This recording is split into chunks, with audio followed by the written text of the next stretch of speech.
Welcome to episode 248 of Control the Controllables. And we're bringing you our third CTC Real.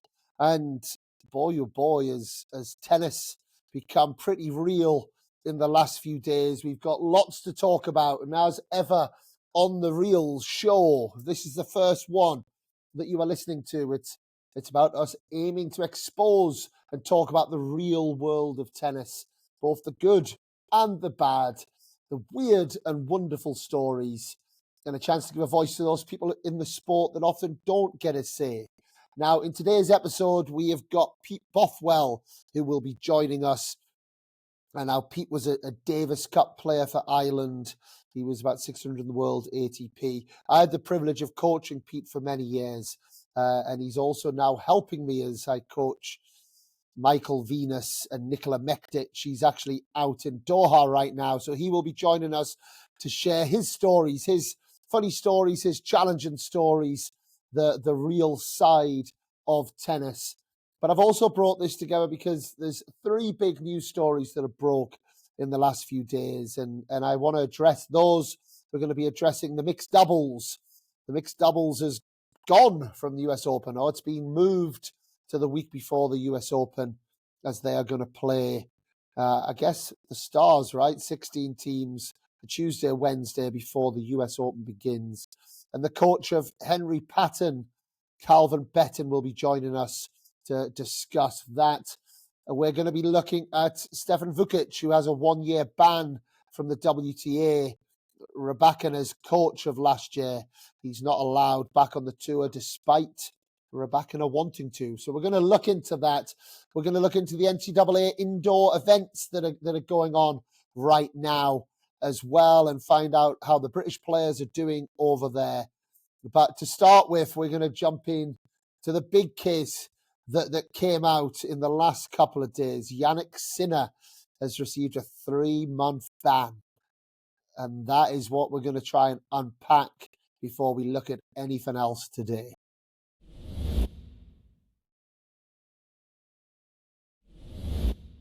So the starting point, Janik Sinner has received a 3-month ban for the drug clostebol, an illegal anabolic steroid.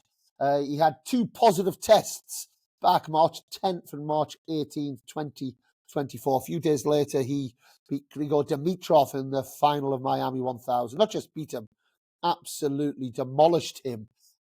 He put this down to an accidental exposure from his physiotherapist, who used a clostebol-containing spray to treat a hand injury and subsequently provided Sinner with bare-handed massages. Kind of hard to believe, and this is probably, I'll get to that point in a minute, but ultimately he got away with it originally. You know, they said that he didn't have any fault or negligence and imposed no suspension. But WADA, the World Anti-Doping Agency, disagreed with the tribunal and appealed for a punishment. We thought we were going to have a court case on April the 16th this year, and it came out a couple of days ago that the settlement has been reached. Again, wording not the best. They've ultimately agreed a 3-month ban effective from Feb the 9th to May the 4th. Now, a couple of things which I think are interesting. He misses 4 ATP Masters, Indian Wells, Miami, Monte Carlo, and Madrid. However, he will be back for the Rome Masters, which starts on May the 7th. Remember that date, because May 7th is important when we hear what we're about to hear. Now, Feb 9th to May 4th is not 3 months for a starting point. The other thing that we know, on Feb the 13th, Feb the 14th, Janik Sinner was hitting tennis balls at the ATP tournament in Doha. When you receive a ban from the ATP or the WTA, you get everything's cancelled. You don't get any accreditation. You're not allowed on site. So technically, him being on the site at the ATP tournament in Doha practicing, really, if we're being fair, that 3 months should be moved back from that date. He is not going to miss a Grand Slam. It's obviously sent the tennis world into all sorts, and I'm sure everyone's got an opinion on this. But more than that, and probably sadder than that, is, I think about how I look at cycling with the Lance Armstrong issue, how I look at Formula One after the absolute farce of the Max Verstappen, Lewis Hamilton final day where they changed the rules. All those sports lost all credibility with me on those days, and I don't watch them anymore. I watch sport because I love the liveness, the passion, the energy, but I also love the fairness of it. And this doesn't, whichever way you look at it, this doesn't come across well. Now, this is a difficult one for me because Janik Sinner is probably my favourite player as a person. I think he's a gentleman. I think he's very kind. He's obviously a great tennis player. I think he's great for the sport. I think he's normalised the sport in lots of ways, the way that he acts. I've had some lovely personal interactions with him. So for me, I don't want to be sitting here abusing Janik Sinner on a personal side, and I'm absolutely not going to do that. However, we can't have confirmation bias in this. We have to look at this as objectively as we can. I know with certain court cases, there's subjectivity that comes into it, but when we're comparing this to pretty much every single drug anti-doping situation we've had in the tennis world, this doesn't add up.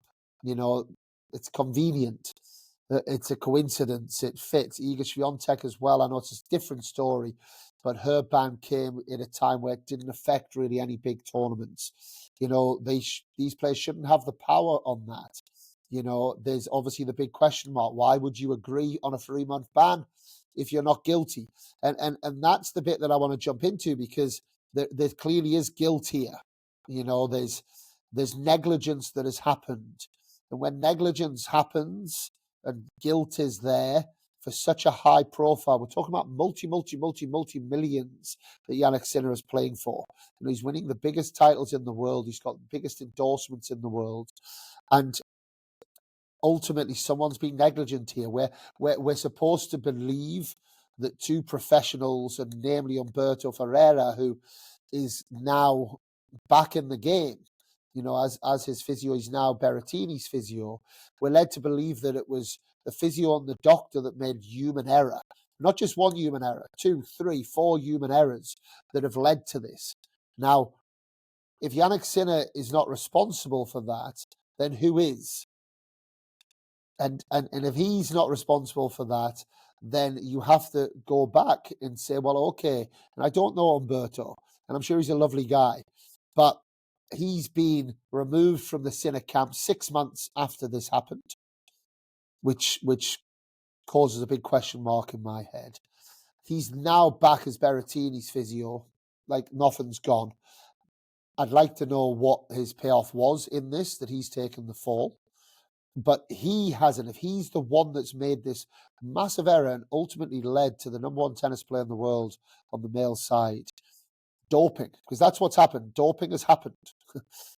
It's very, very clear. This substance that has been put into Janik Sinner's body is well known in Italy. There's over 80 athletes that have had positive drug tests on this same cluster ball, and it says very clear on there.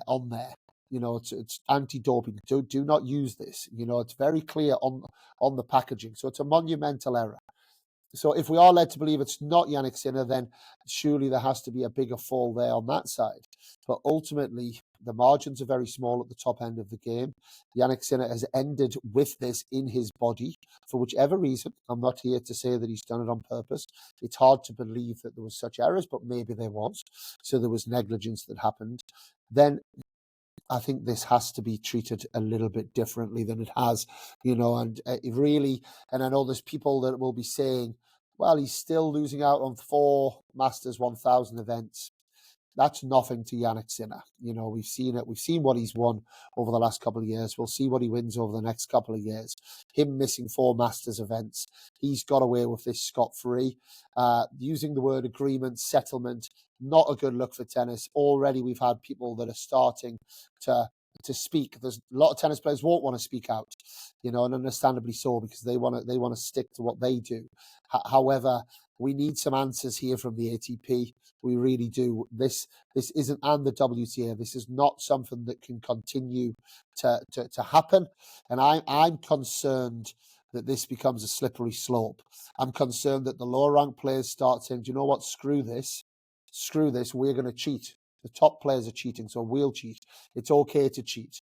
Becoming really cynical. Once you get a bad energy and you start having a lot of cynical people, and people starting to do things the way they want to just do things just out of spite, it's not a good place to be in.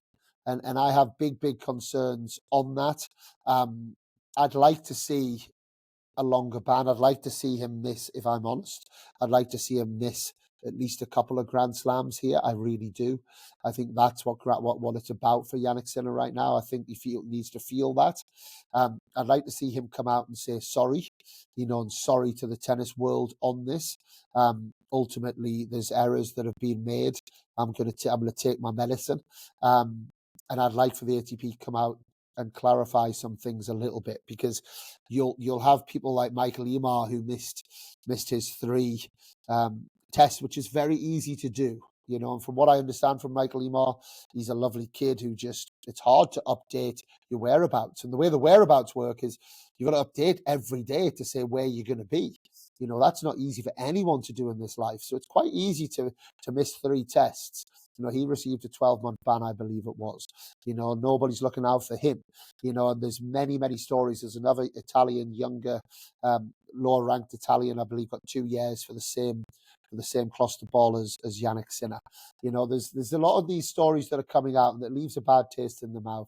So, yeah, I'd like Janik Sinner to come out and amend that in some way. I would like the ATP to come out and amend that in some way.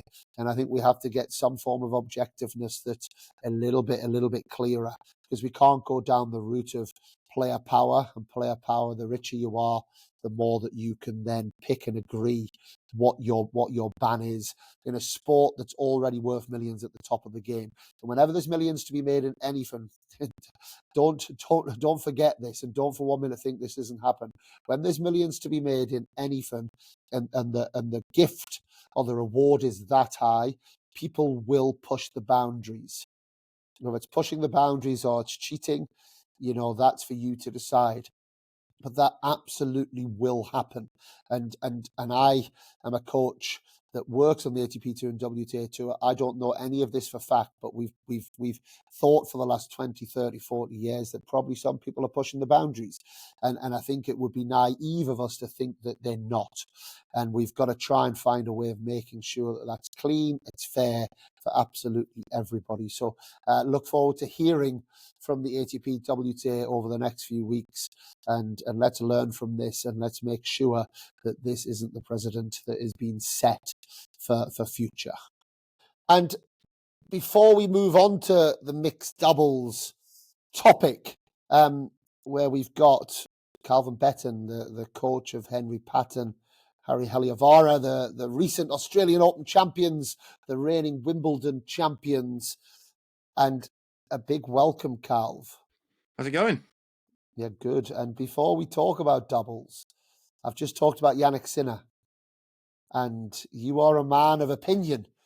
And I've also, been hearing that Janik Sinner is currently in Doha, or was in Doha, hitting tennis balls at the ATP event.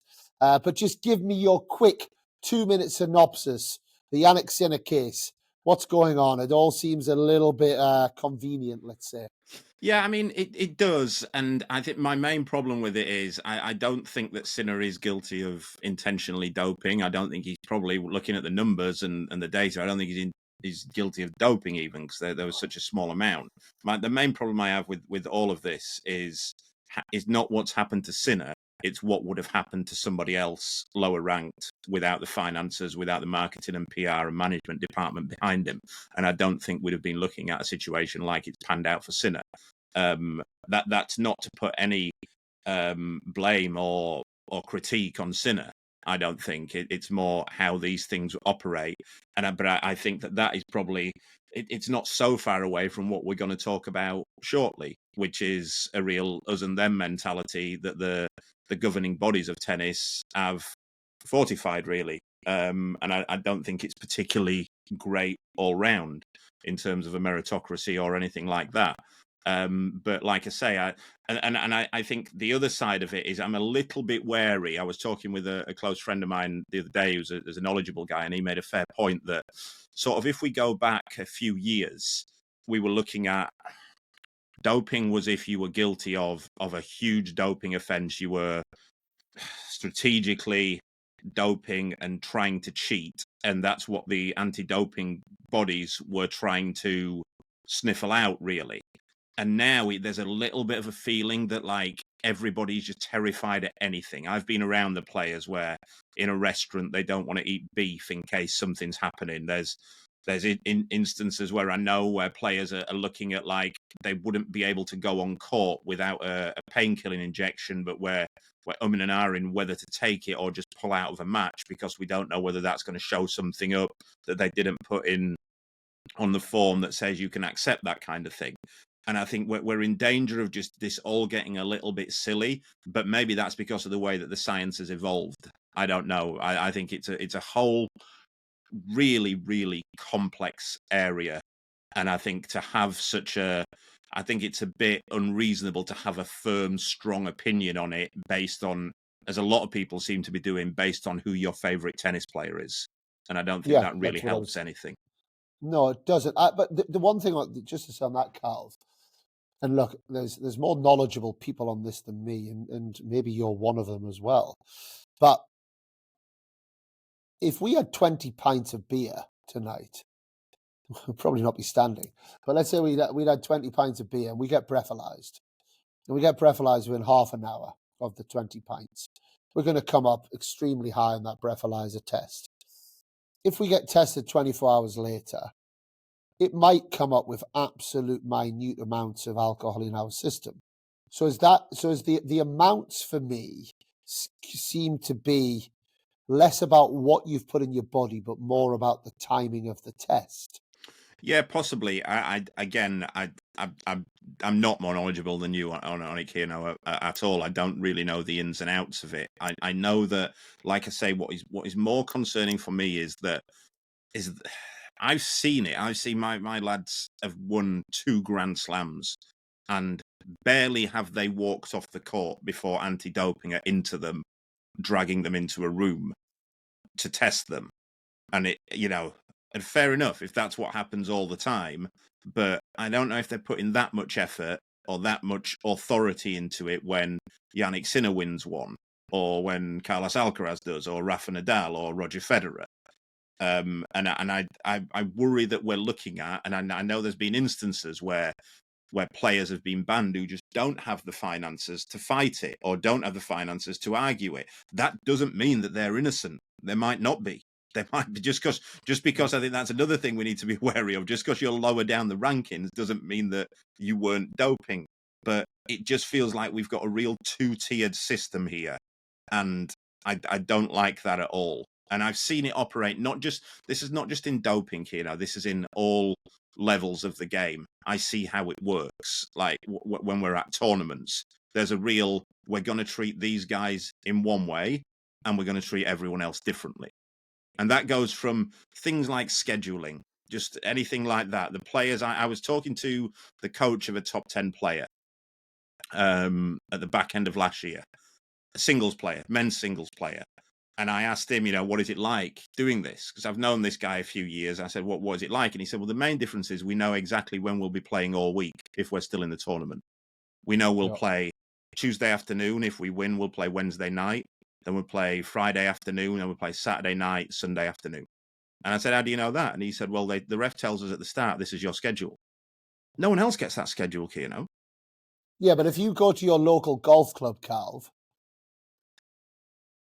and you drive in on a Wednesday afternoon, a busy Wednesday afternoon, and you're looking for a car park, a place to park your car, and you can't. Mr. President drives in and he parks right where it says President. Yeah. President of the golf club, like chairman of the golf club, and they park right at the front. Is that not just the world we live in where... But sport is our last remaining meritocracy. And I think, again, I'm going to come to that in our discussion about the doubles. It's our last remaining meritocracy. It has to remain the same. If it doesn't, then it's no longer a meritocracy. And of course, it's grey areas. It's not black and white, but you shouldn't know. You shouldn't be able to know when you're playing when your opponent doesn't know when you're playing. Your next opponent doesn't know when you're playing, or your opponent in the next round doesn't know. You shouldn't. No, you shouldn't know. You shouldn't be able to take advantage of anti-doping laws because the tour knows, and I've seen it. Look, we've seen another podcast host. We'll tell you, we've seen Andy Roddick in the last few weeks basically saying the ATP need to bury this. It needs Janik Sinner, and that's mind blowing to me. Absolutely mind blowing to me that people in that sort of position. Well, they buried Agassi. Agassi mentioned that in his book, didn't he? Yeah. And look, we've heard it. We've all heard the stories about other players as well. They, and I don't know if they're true or not, but they come from valid sources where we've heard players have failed drugs tests, but the tour knows they need that player to survive, and they bury it. That's no longer a meritocracy if you're doing that, and that's my concern. This is all fine. Look, I will hold my hands up if this happens, and somebody else will. Because it happens, another player, somebody from outside the top 30 in the world, top 100 in the world, will fail a drugs test in the next year because of some sort of contamination or some sort of freak incident. I'm really eager to see how that plays out. Well, Max Purcell? That's different. That's different. I think he came forward with his, and I think that's, let's see on that one. So moving it into the doubles and that same thing. So if I to get it started, I guess, because I invited Eric Budarak on, and Eric, who's the tournament director of US Open. Eric said, Dan, I'll take a call with you. So I did have a call with him. He said there would be too much red tape that I'd have to go through to get onto the podcast with the USTA.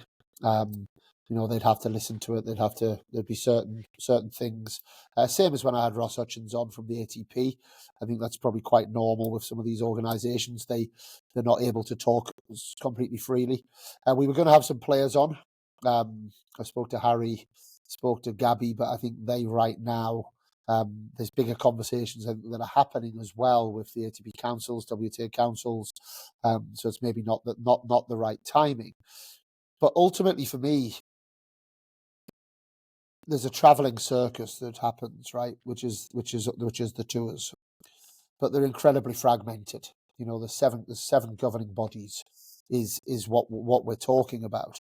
But in this specific instance, one of those governing bodies, which is the US Open, which is a mass moneymaker. I mean, we see it every year, right? We see thousands and thousands of people that are walking through those gates, paying big amounts of money to be there, to drink the Grey Goose vodka, to buy the US Open hat. Do you know what I mean? It's a monster. It's an absolute monster, isn't it, of an operation. The US Open cares about the US Open, and for them, and in the words of Eric, they believe this is the best thing for the US Open. He acknowledged the history, the fact that, the history, they're messing with the history of the sport. He acknowledged that, but very much. And just to kind of give people the background before you jump in, Calv, as of, they're looking at the competition taking place over 2 days on August the 19th and 20th, just before the main draw singles. It has to finish on the Wednesday because, from what I understand, the top singles players have said they don't want to play after Wednesday. They've reduced the draw size from 32 to 16. 8 teams qualifying based on combined singles rankings and the remaining 8 receiving wildcard entries. Eric also acknowledged that most of them will be singles players in year one. Matches will be a shorter best of 3 sets format with tie breaks, and the final will be best of 3 sets played to 6 games. Prize money for the winners is increased to $1 million, $500,000 each. 10,000 each, I think, first round, 50,000, 100,000, 200,000, 500,000, something like that. Big money. ESPN have bought into it, got the broadcasting rights for it. they're going for it. And if you listen to it in an isolated situation, it sounds like quite an exciting event.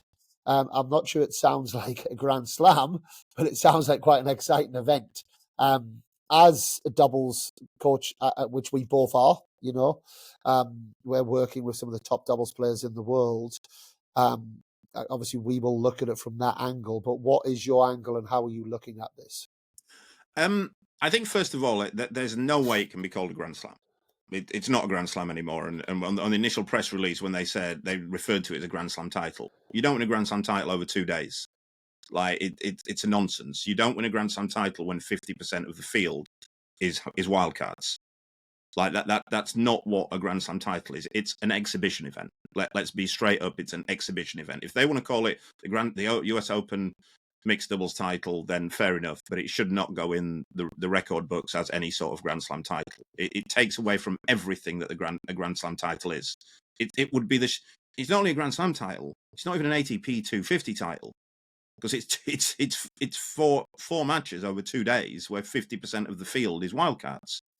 And you're taking away the best players in the world that play that format of the sport. It's a nonsense to call it that. Now, let's get into the other side of it. I do think it will bring a lot of attention to tennis from a media point of view. Like you say, ESPN have got it on, and anything that brings more attention to the game, and if it brings more attention to doubles in the weeks that follow, then I'm all on board with it. I think there's also a conversation to be had about the wider scale changes that they've made to the doubles at the US Open. And I think there's two ways of looking at that. Now, if I'm going to look at it from a positive point of view and take the USTA's word for it and the US Open's word for it, I don't think on that side, I don't think it's necessarily a bad move.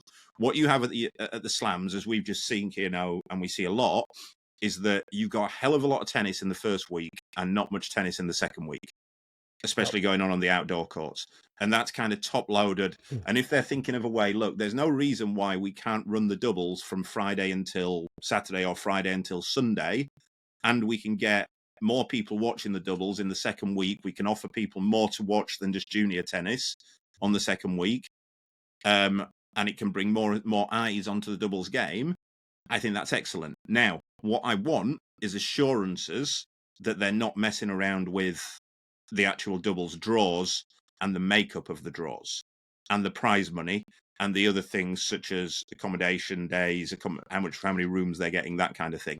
If they're not going to mess with that, then I'm kind of on board with that. I think that's not a bad move in order to bring eyes to the doubles. You're basically going to have no doubles in the first week, though, other than, Friday you're going to have. There's also an argument that the mixed doubles really is an exhibition event anyway, and they're just changing it. There's no ranking points available for mixed doubles, which kind of make it in one way or another an exhibition event. There's only 4 of them in a year. If they had done this in a way where I could get on board with this whole thing if they'd have gone, it's 8 players, the draw's made up of 8 pairs of doubles rankings and 8 wildcards, and they were going to be singles players. I could get well on board with it. I can't get on board with them saying it's 8 pairs of singles players and then another 8 wildcards, most of which will be singles players. That's, to me, again, we come back to this situation of what is a meritocracy. Sport is supposed to be a meritocracy, and this is what annoys me when they start talking about filling the draws up with singles players in doubles. We need to get more singles players in. Singles players can enter. They can enter. They just don't win. They can't beat the doubles players. If you want more singles players in the later stages of doubles draws, they have to win tennis matches. That's the way it works. That's the way a meritocracy works. That's the way sport works. You don't do it by going, we don't like these players who are winning. The wrong players are winning, so we're going to take them out. That's not how a sport works. It wouldn't work that wouldn't be how any other sport operates. And at the crux of it, this whole debate about doubles, whether it be saying we get people like Riley Opelka saying we need to get rid of doubles, it doesn't bring anything to the sport. What they mean is they can't win at it. They're not winning enough at it, and they don't think these other people who they don't rate should be getting the money. And that's not how sport works. If you want to take the doubles players out, then get somebody to beat them. Don't just take them out of the draw. So the couple of things just to pick up on that, Cal. One thing that Eric did say is, and actually that I said then as well to him, is this is disruption, right? This is the first step of disruption. Whenever there's the first step of disruption, people don't like it because people don't like change. Now, Eric gave assurances that the 600, and I believe he'd spoken to a couple of the players on this already, assurances that the money taken out of the mixed doubles, the classical mixed doubles, as of 2026 was going to move into the doubles, the same-sex doubles prize money. Okay. Which I think, again, if it happens, let's wait and see. But I think that is something. He also said in year one he just has to. He has to have what he can't have, and I can understand this. He can't have primetime ESPN Wednesday night. And I don't even want to say names because I don't want to be disrespectful because it's people that we work with or closely against. But having 4 names that people don't know. You know, if it has Alcaraz and Swiatek against Heliovara, Danilina, that's okay. That's, you know, that's gonna that satisfies the broadcaster's need. Mm-hmm. You know, but for them, they really feel they need, I believe, in this first year. And I guess for me, it's a little bit of a wait and see, right? Because I've thought about this quite a lot the last few days, and it's like, I don't know many players that respected the mixed doubles. And I'm hearing a lot of players jump up now and saying about the mixed doubles, whereas actually they turn up on the day saying, oh, by the way, have you got a partner? They haven't given it any thought. They haven't given it any thought. And then I know when I was working with Harry, when Harry won the 2023 US Open, and for me, it was just the most amazing experience, you know, and for them as well. But then when I was speaking like afterwards and on the WhatsApp groups, the amount of people saying, that's not a Grand Slam. Yeah, that's not a Grand Slam. That's not a Grand Slam. You know, Jamie Murray's won 7 Grand Slams. No, he hasn't. He hasn't won 7 Grand Slams. You know, like you hear a lot of that chat, right? So at the same time, and you've picked it up, it's and I guess where I've got to with a lot of these things, it's like we all live in our own confirmation bias worlds, and it's like ultimately we're all seeing it from our own view. Yet there's a lot of views in tennis, and actually, I came away from the conversation with Eric being like, he probably doesn't, and Eric's a lovely guy, but it's not his job to give a shit about marketing doubles players and their place in tennis. It's not. But I don't know. Maybe it's not Eric's job. It's some people's job. It's the tours, though. It's the ATP and WTA tour. And you know, also, but that's the issue with the fragmentation, right? But also, people like Eric and Ross, they need to understand why they're in the positions that they are in. What was the first rung on their ladder? Absolutely, and that's let's see how this develops. I don't like it. There's parts of it I don't mind. There's parts of it I don't mind at all. I think I probably was a little bit at first like, well, that's just ridiculous and da-da-da-da-da. But I haven't thought about it. Personally, I'm quite looking forward to watching it. I don't know if any of my players will be a part of it. You know, we'll certainly be trying to be. You know, and I've been on the phone to Carlos Alcaraz. I've been on the phone to Arina Sabalenka over the last. I haven't, but if I had the number, I would be, because you can guarantee if you get them as a partner, you're in, right? You know, that's a little bit of any doubles players listening. Do not ask another doubles player. You know, that ain't happening.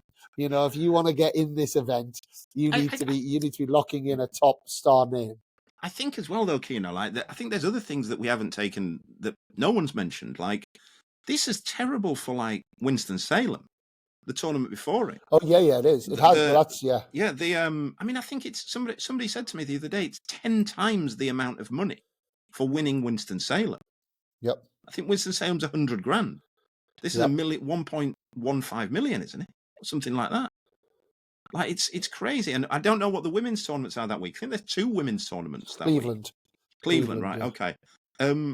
It's terrible for those tournaments because they're now basically.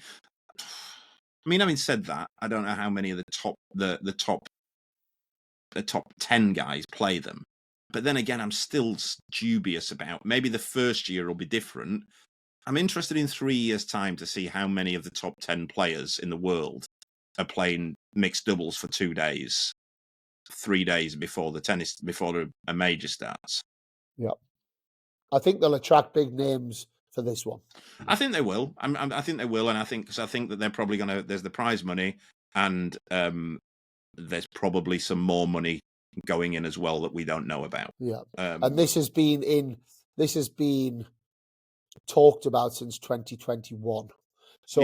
So last year they did a trial without saying it was a trial. I don't remember, there was the mixed doubles madness or whatever it was. I think overall my position on it is, if you tell me now this won't affect the rest, this won't affect the doubles at the slam. There's no plans to change anything there other than we'll start it on the Friday. You'll arrive, most players will start arriving there Tuesday, I guess, Monday or Tuesday.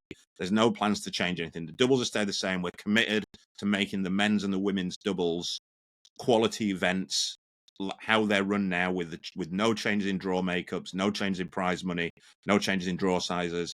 Then I can approach this mixed doubles situation from a different eye and go, okay, if that's the payoff, it's the mixed doubles is, for all intents and purposes, a nice exhibition. And if that's what we lose in order to safeguard the rest of the game, the actual sport, then I can swallow that. If somebody's going, well, we'll see how it goes, then I'm like, no, this is then we're talking about sport not becoming a meritocracy. If you're looking, and again, what we're looking to do, and I think this is the only thing that grinds me on it, is, like I say, is the makeup of the draw, because we're not having a meritocracy. We're just finding a way to get more money to the players who already make the most money. And that's not how sport should be. You should have to earn your money. And they do earn it. They do earn a lot of money by being the best singles players in the world. They can do without somebody going, here's another $1 million that we're going to not allow somebody else to get. Calvin Betton, it's always a pleasure having you on the pod, and let me take all this opportunity to say a big well done to you and the guys at Unfiltered Tennis Podcast of the Year. Oh, I thought you were going to say Aussie Open. Well, no, I forgot about that.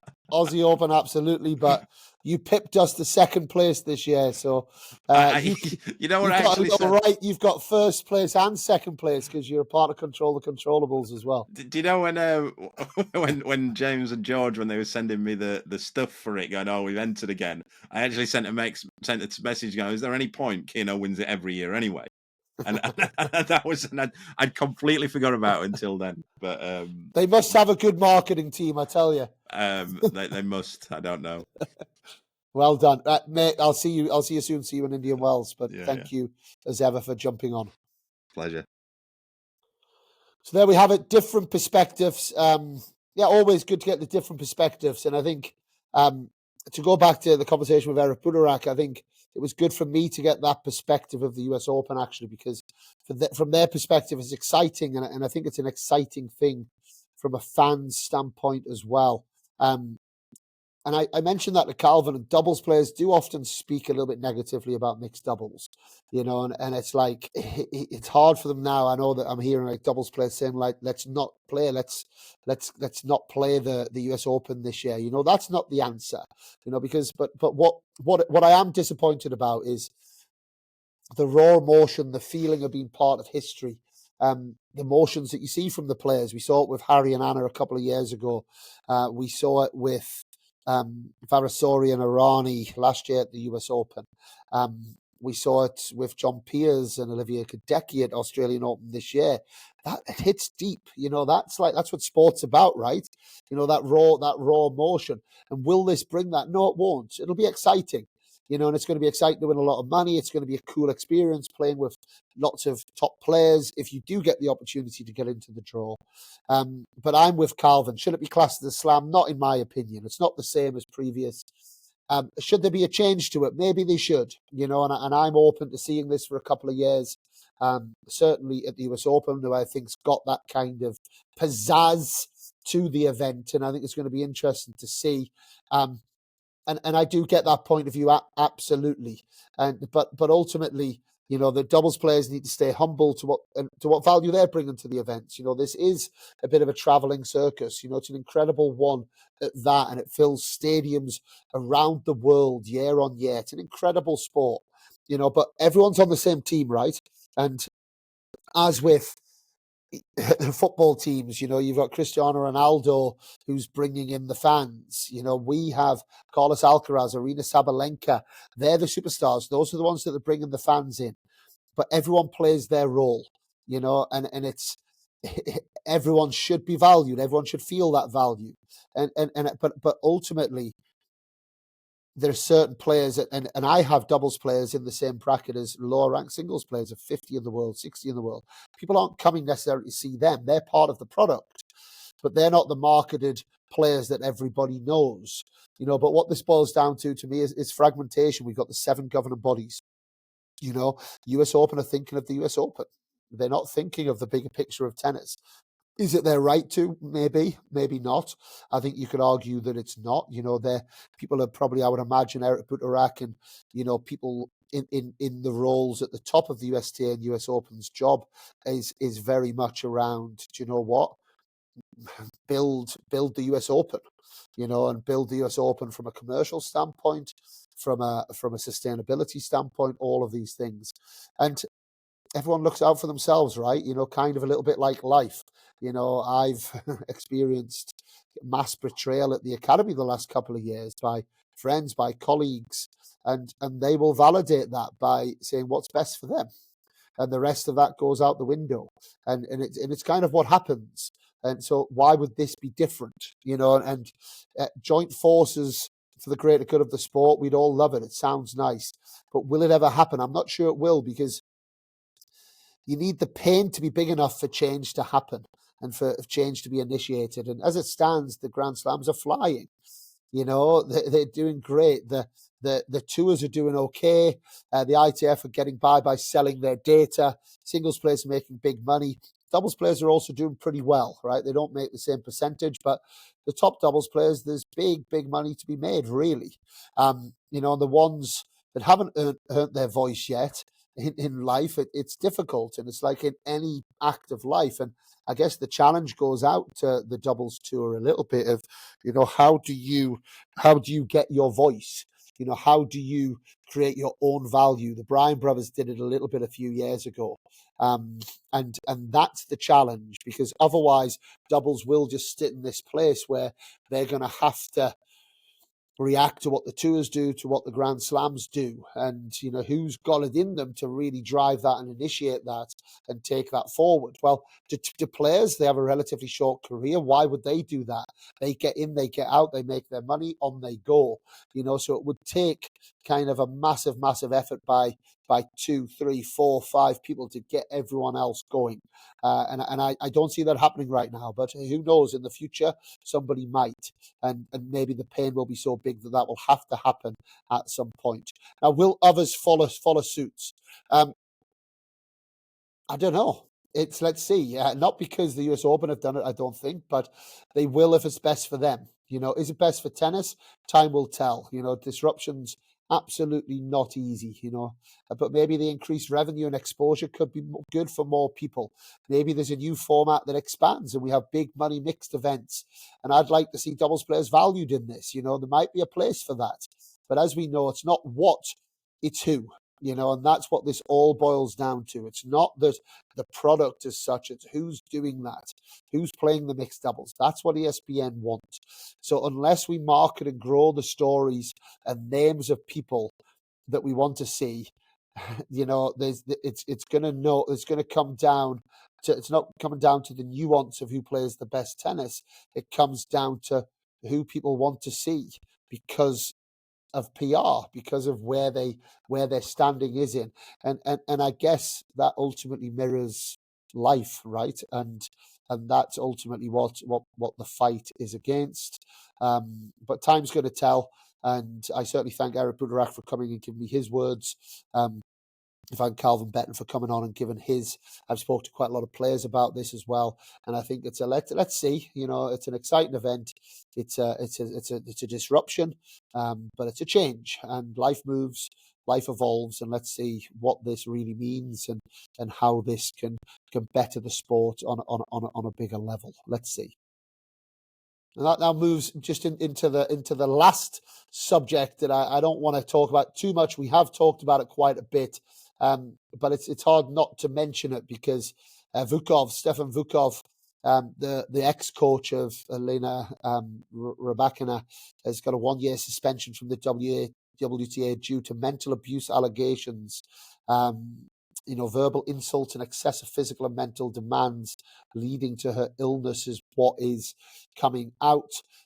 It seems they've put pictures out there. It seems there's potentially a romantic interest between the two of them. I know that he was in Melbourne and they've put pictures out. I don't know why, actually. It seems a bit odd, but they've put pictures of them in the hotel in Melbourne.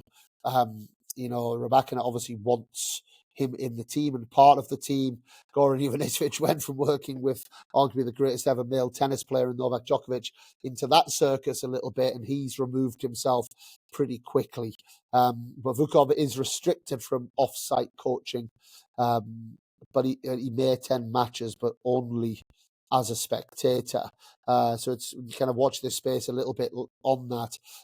Things like this don't help players, right? And when there's lots going on in a player's world, regardless of what that is, it never puts them in the right headspace for competing. And certainly we've seen that with Rybakina over the last few months. So I wish her well, whatever it is that's been going on. I hope she gets herself back and gets her mental health in the right place, because she's certainly one hell of a tennis player as well. And in the next section, I'm about to welcome Pete Bothwell, which it's a nice one for me because I coached Pete for 8 years. He's now helping me with Michael Venus and Nicola Mektic. Pete runs his own program up in Belfast, Northern Ireland. He was a cracking tennis player, like a proper story, Pete. Like, wasn't a great junior, kept going. Just put it in. What a great cultural leader he was for Soto Tennis Academy. Ended up playing Davis Cup. I was there as a coach for Ireland. As he was 5-4 in the first set against Casper Ruud in Norway. And he also beat Tarasevic that week as well. So a hell of a player. Won a couple of 25k events. And can seriously play, and also is a great tennis coach as well. So looking forward to seeing what stories he has in store for us as well.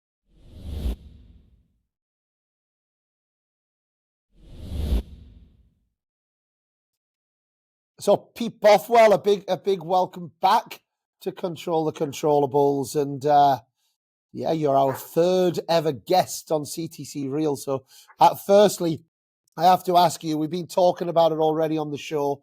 How's Doha? Have you had any Janik Sinner outings? Have you spotted Janik Sinner in Doha yet? Well, firstly, Dan, thanks for having me. It's good to be on the show. Well, funny, I arrived Friday night. Well, actually, it would be Saturday morning, early Saturday morning, about 2 a.m. Walked straight into the lobby, and who did I see with his team having a conversation in the lobby at 2:30 in the morning? Was Sinner and his team. Wow. And was this before or after the ban had come out? This was before. Okay. So obviously I've just arrived in Doha, walked straight into the hotel, gone, oh, Sinner's there, let's go. Like this will be a decent week. Had a little look at the singles list, realised it was pretty stacked. And then, a couple of days later, get a notification on my phone from BBC, and then, a few WhatsApp groups are firing. So was he in the draw at first? He wasn't in the draw, but okay. the draw hadn't been done. I was just having a little look to see who had entered the tournament. Draw hadn't been done, but he was here on site around the hotel. Because that's it's a one we've already discussed early in the show, and one of the things that I think is a bit odd is his ban started Feb the 9th. So his ban starts Feb the 9th. You saw him on Feb 14th. Yeah. So he's had a few days training on an ATP site. We've also spoke about Stefan Vukov, who the coach or the ex-coach of Rybakina, he's not allowed on site. He's been given a 1-year ban. It's very clear he's not allowed on site, and I believe that was the same for Emar, who had his ban withdrawn. I think that's kind of it's just one of many things. And I know we're not here just to talk about that, having you on, but I would love to get your opinion on it. Someone who you're working with juniors, you're running an academy in Belfast. Obviously, you're now spending some time on the ATP tour as well. How does that come across, and how does that look from your point of view? Yeah, well, it was actually today on Twitter that I realized then he had been practicing on site. And like you said, it was my assumption that the ban started on the 9th. I'm assuming credentials just should be gone and you shouldn't be getting on site. So I thought that was interesting. Yeah, it's difficult. I mean, my take on it is it's very much they're doing what they want, right? I mean, I thought a ban was a ban.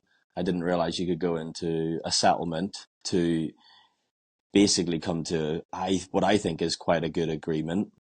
Because the ban just happens to end a couple of days before Rome starts, so potentially biggest tournament of the year in his home country, and then is playing a warm-up tournament in time for French Open. I think it's just all quite a nice coincidence, really.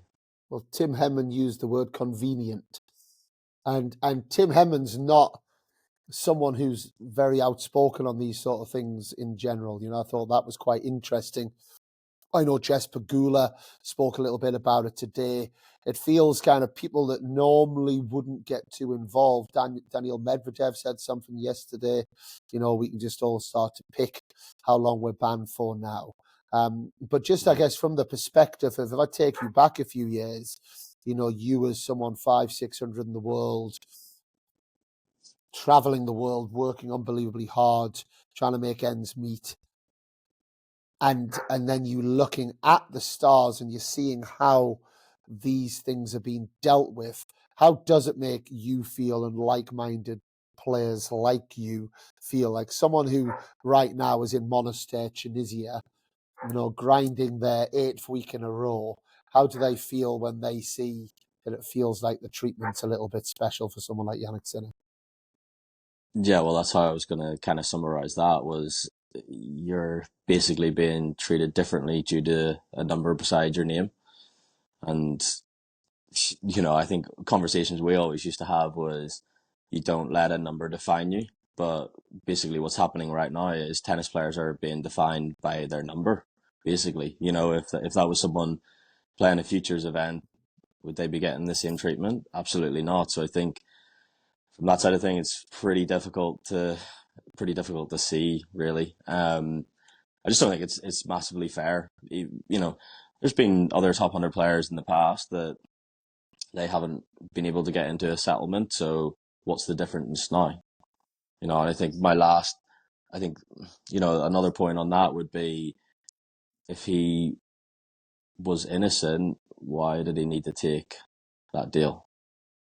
If he was so strong, if he felt so strongly about that, so I'm not sure where that leaves him. But is it not just life?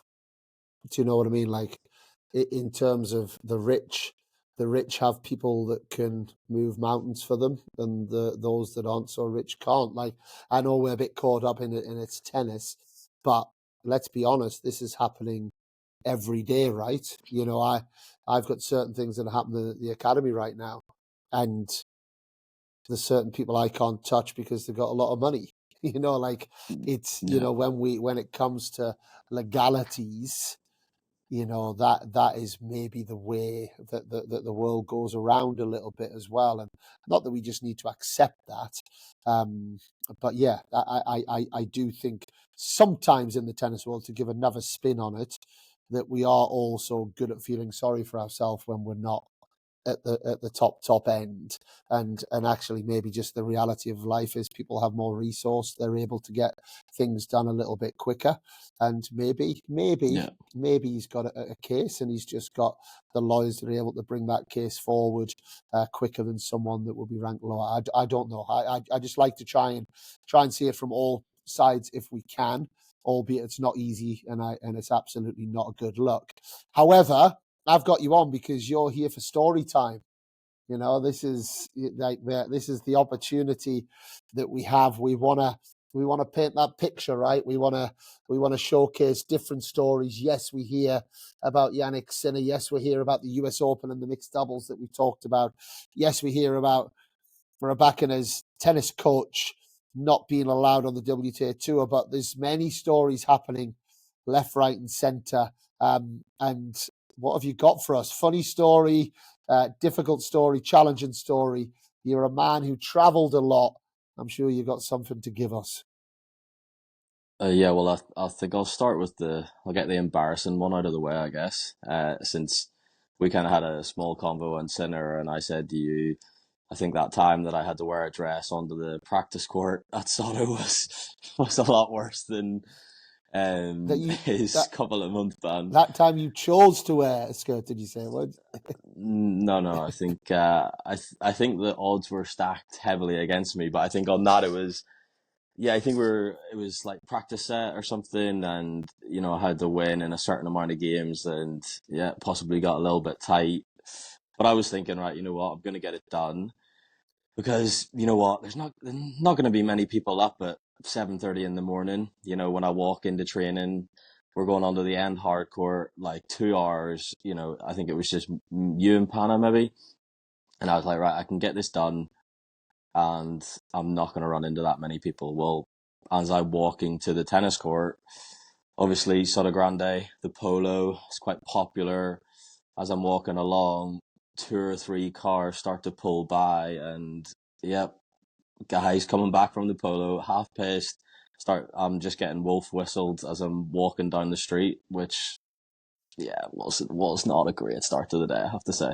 So hold on, just to rewind here, because I was there, so I know what you're saying. You played a practice set with Pana Udvardi, who is now around 140 in the world. There was a forfeit for whoever won the set. You lost the set to Pana Udvardi. Is this what happened? No, I don't think I lost the set. I'm pretty sure I won the set, but there was something to do with the amount of games maybe lost. So you lost whatever game it was, and the forfeit for you losing was wearing one of her tennis dresses to practice the next day. Yes, that was it, yeah. Okay, and as you were walking in, there was a lot of people that saw you walking into the club. One of them was me, who happened to get a photo of this, by the way, which, if you guys like this story, if you let us know on Twitter, Instagram, TikTok, you name it, you let us know, and you want that picture to come out to play, then we might just have a picture of Pete Bothwell wearing a tennis dress as he walks to practice in the morning. But I have to say, fair play to you. If the fair play that you did it, a forfeit is a forfeit. A lot of people could learn from that as well, Pete, because there's a lot of people that lose their forfeits and they choose not to, including Pana a couple of times, actually. I think Pana owes a couple of forfeits over the years as well. And what else? What else have you got for us? I know you mentioned you had a few stories. I wasn't sure which one you were going to go with, but give us the second story.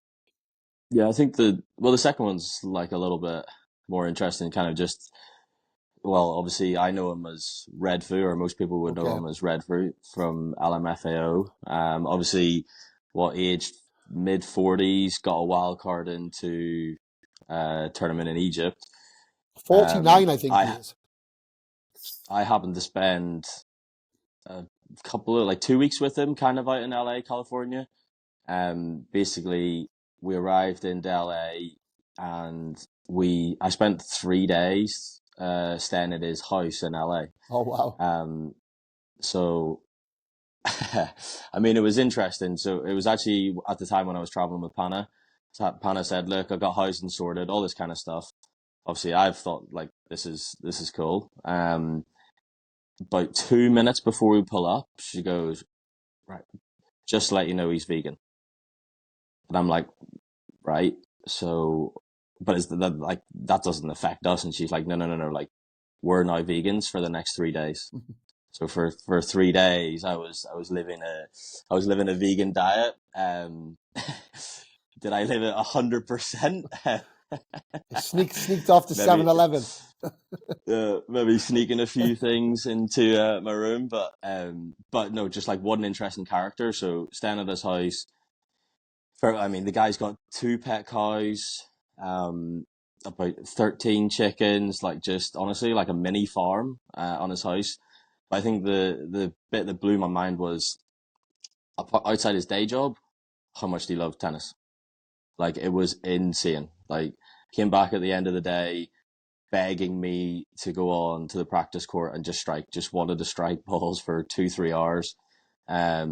A friend of his, then they have their own game called Time Ball. So they were telling me about the rules like that. They get all people living in the neighborhood to come in and play. Like they were trying to like go mainstream with this And game. what's Time Get it Ball? Come all. on, give us Time Ball. Let's get it off the Well, ground. If pickleball's off the ground, surely the Time Ball can get off the ground. honestly, I can't really remember the rules. It was basically like champs and challengers, and there's a time frame on it, and like how many points you win when you're the champion, and that's been something along those lines. So yeah, when I saw his name entered into the futures, honestly, it didn't surprise me. Yeah. I thought it was pretty cool. So, but it was a pretty cool life experience. Obviously, spending time out in California, getting to go to Indian Wells, and getting to know him a little bit, was pretty cool. A couple of days. What was his level like? He's like, I would say if he was living in Ireland, he's probably playing like the Dublin League Division 1. Right. Okay.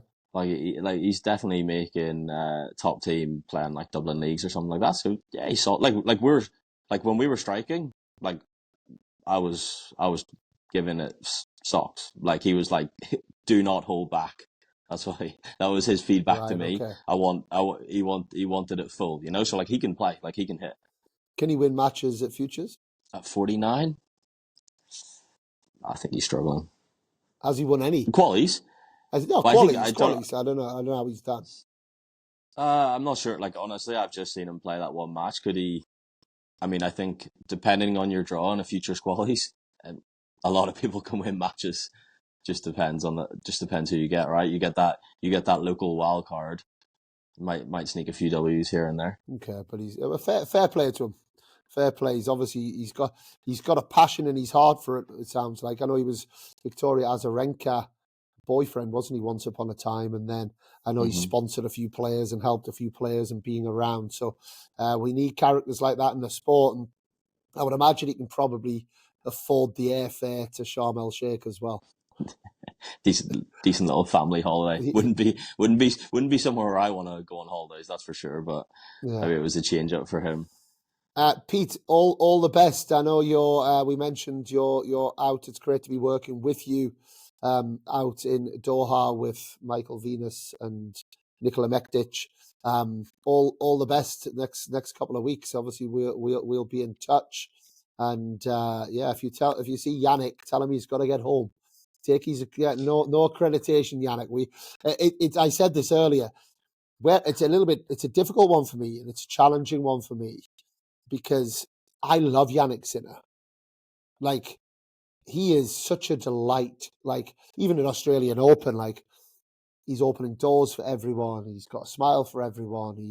I found myself like sitting on the couch a couple of times in the locker room, and it's easy. He's nice. He's just a lovely fella, very normal. So it's sometimes easier to go with that confirmation bias of he shouldn't get done because he's lovely, you know. Whereas maybe over the years of Djokovic, we haven't all been such a fan of Djokovic, and then like something happens to Djokovic, like happened with the COVID a few years ago in Australia, and everyone was like, throw the book at him, you know, like, which again is probably a bit of a confirmation bias against Djokovic, right? And this is probably ultimately my issue with this whole saga is we're confirming our thoughts, whoever you listen to, based on our opinions of the person. And as soon as you start coming into such subjectivity on something like this, I just think you go down a scary route, and I'm a bit concerned for what this now means in the world of tennis. You know, it's obviously not a good look for the world of tennis, but I'm a bit concerned where it goes next. But anyway, that's that. You get yourself to sleep, Big Day, to prepare the boys tomorrow. And as ever, Pete, love having you on the podcast. So thanks for jumping on, and see you really soon, mate. Appreciate it, Dan. Good to chat to you. Cheers. Take care.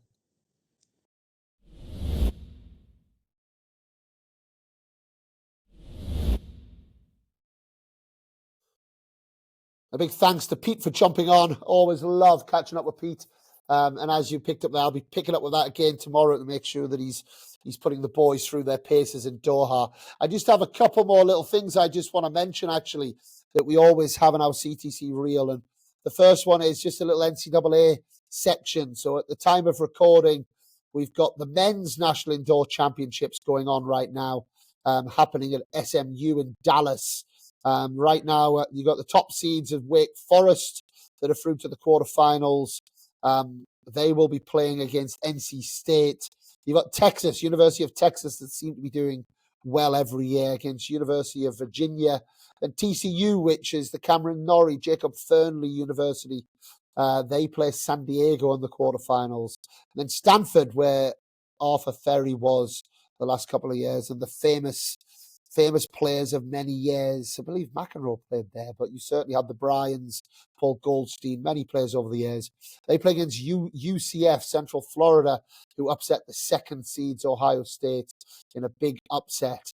And a few British players just to look out for. So Louis Maxted is taken over as the TCU British player, and Jack Pennington-Jones as well. They've got, you know, a history now with Cameron Norrie.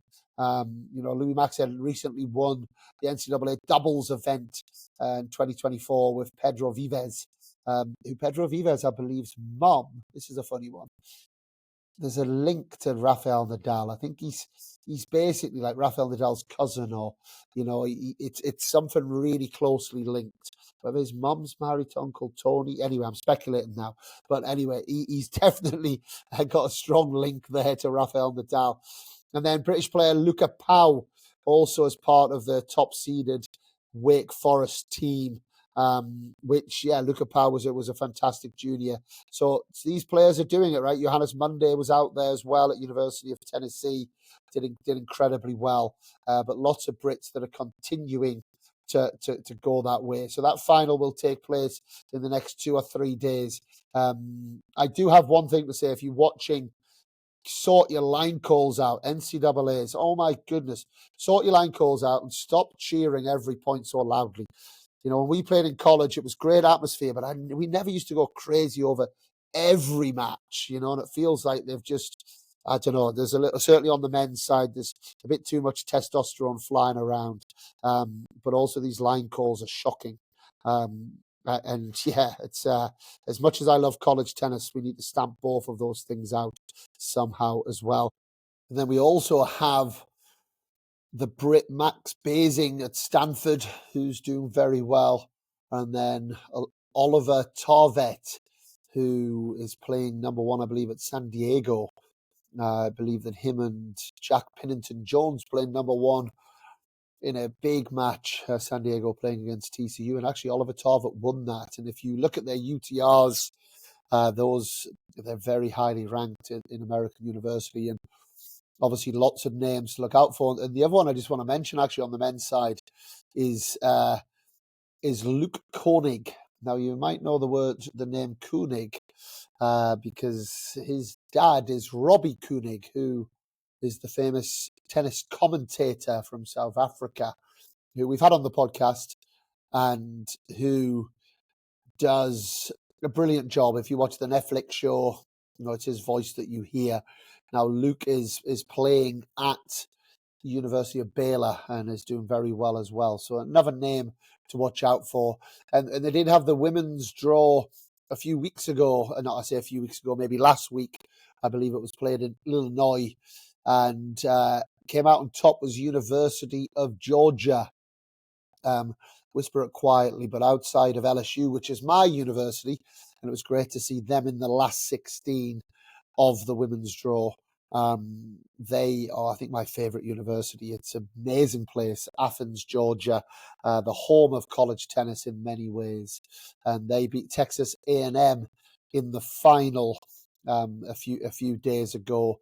Then you had University of Oklahoma in the semi-finals. Actually, one of the girls that played at Sutton Tennis Academy, Rasheen Gilhenny, great player from Australia. She wasn't playing right now; she's injured, but that's her university. And then University of Virginia also made the semi-finals.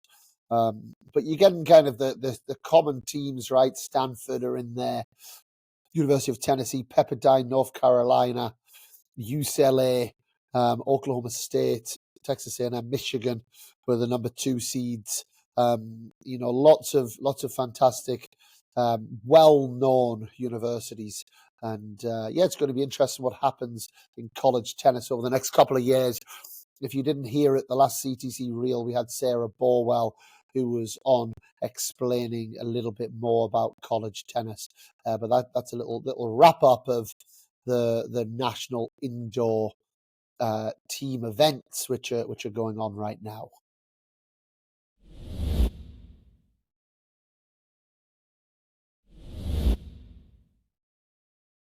And then our final section, a bit of gloating here, as a few months ago I told you about João Fonseca.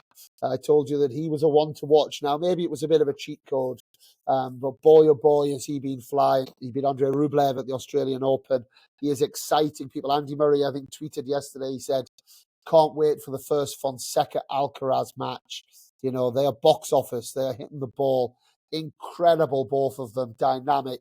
And I spoke to someone about it yesterday. I said, do you think you'll be top 50 by the end of the year? I said, I think you'll be top 30. I think this guy's real, and he's someone that is, by next year, at least in the next couple of years, is going to be pushing to win Grand Slams. I have no doubt about that.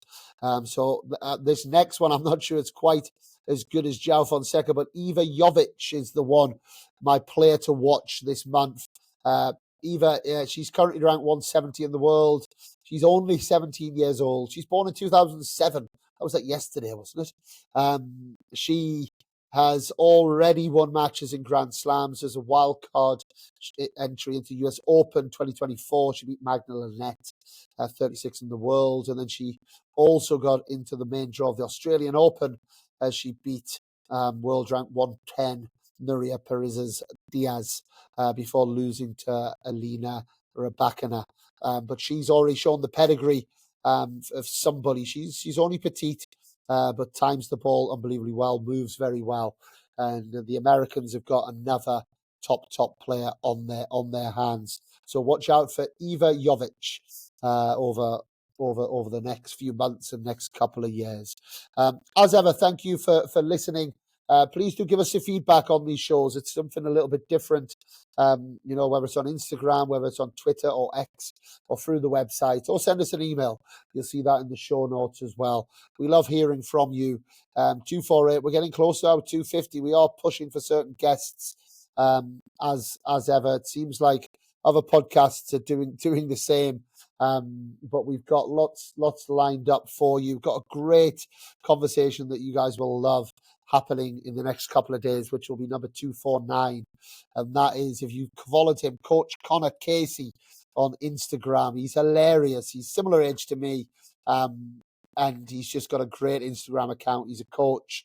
But what content he puts out. So I'm looking forward. That should be a real laugh and hopefully some insight on how you go from he played college tennis and then he's gone on to be a coach and now he's an Instagram sensation. So that's a one to watch out for. So any questions you've got for him, drop them in and look forward to bringing him to you in the next few days. So hope everyone's well. But until next time, I'm Dan Kiernan and we are the Controllables.